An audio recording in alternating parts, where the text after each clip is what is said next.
We've been talking about a new poll commissioned by CBC News coming out in advance of the election. And one of the things that is articulated in this poll is that a majority of Canadians who were polled seem to be against accepting more refugees to this country. The pre-election survey indicates that Canadians are divided on immigration and on the kind of immigrants that they find acceptable. More than 3/4 of people surveyed agreed that Canada should do more to encourage skilled laborers to immigrate to the country. 57% said that Canada should not be accepting more refugees. What does that attitude mean to people who came to Canada looking for protection? Mai Mazloum is a former broadcaster from Syria, arrived in Canada as a refugee 5 years ago, is on the line with us now. Good morning. Good morning. Gustavo Gutierrez is a former police officer from Juarez, Mexico, came to Toronto as a refugee a decade ago. He's with me in studio. Good morning to you. Good morning. Thank you. I want to start with you, Gustavo. You were fleeing a drug cartel in Mexico. What was the moment in which you realized you needed to leave and you needed to find somewhere safe to go? When I received the threats, that was the time to leave. I mean, seeing colleagues being killed in this fight against the drugs. That was when I received the threats. That was the time to leave. You had to go. I have to go. And if you stayed, I could have been dead. You could be dead. Yeah. Mai, for you, you came to Toronto through the United States from Damascus. You'd been working as a journalist. Just briefly tell us your turning point. Yeah, my life has never been the same since the crisis in Syria.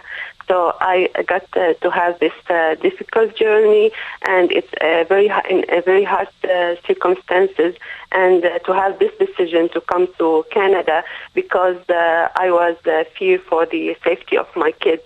So I had to have this decision, and there was nothing to do during I am journalist, and I was thinking that I have to do something in my country during the war, but they stopped me from working there, and a big explosion took place beside my home, and I had my kids were 2 years old, and then I had to take this decision to leave my country. I've never think about leaving my country before. I was living happy, in peace, having my job, and having my dreams in that country, which I love.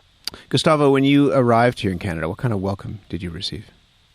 Well, the first when I arrived to Canada, I asked for asylum, and I was placed in a jail for 7 days. That was my first week that I spent here in Canada, and I had my first hearing and I arrived on Tuesday. I had my first hearing on Friday, and then I was released on bond. And my process was for 5 years long. Did you feel welcomed by Canadians as a refugee coming here? Yes, yes and no. I mean, I was a really divided experience. I mean, the first thing is I came to ask for asylum, and the first thing that I was placed in jail, and then I have the opportunity to meet this person who bailed me out and helped me to settle here in Canada. That was the first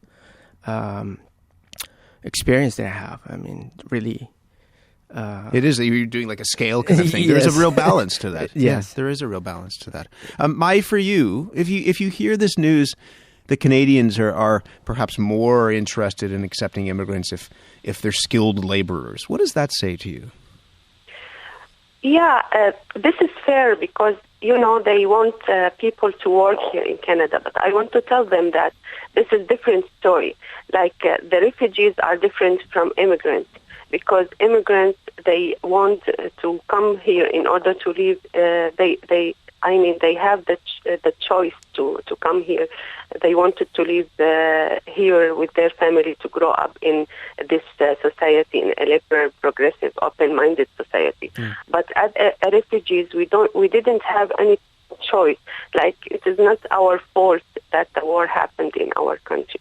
It's not our fault that the biggest countries are fighting in our land. We have to flee because we are scared for our life and the life of our kids. So I don't know. I know that Canada is the first country that responds to humanitarian crisis over the years. So the refugees, I can talk about the refugees because I am one of them, right?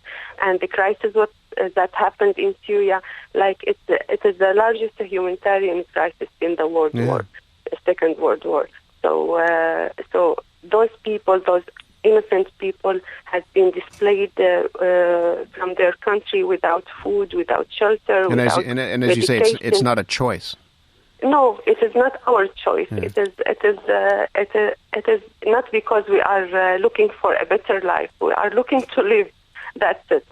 Gustavo, what do you want Canadians to know about what it means to be a refugee? Well, first I have to acknowledge that the land we are standing, there's the traditional territory for the Anishinaabe, the Haudenosaunee, and the Huron and Wendat people.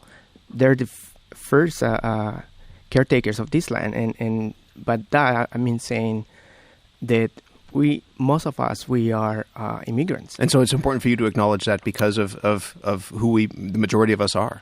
Yeah, and that's the main thing is we are visitors in these lands, and we're visitors in this country, and I guess if we are welcome a certain way, we have to learn how to coexist.